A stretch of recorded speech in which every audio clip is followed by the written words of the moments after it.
Επίθεση!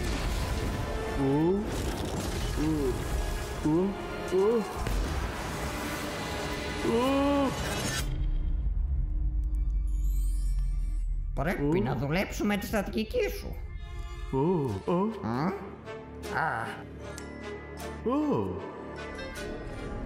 Εδώ έχουν εκπαιδευτεί οι καλύτεροι πρωταθλητές. Τώρα παίξε.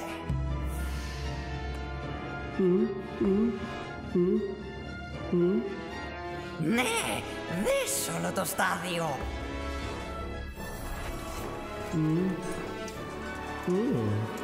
Καλό. Δες τον στα μάτια.